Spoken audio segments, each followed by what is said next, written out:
Magandang araw po sa inyong lahat. Ako si Iro. Ito ang aking tatak Pinoy, pambansang sagisag.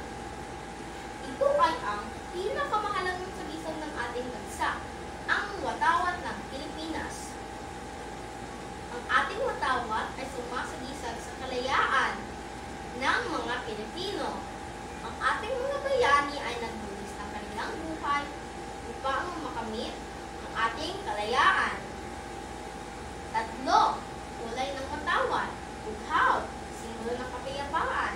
Pula, simbolo ng kagitingan. At puti ay simbolo naman ng kalinisan.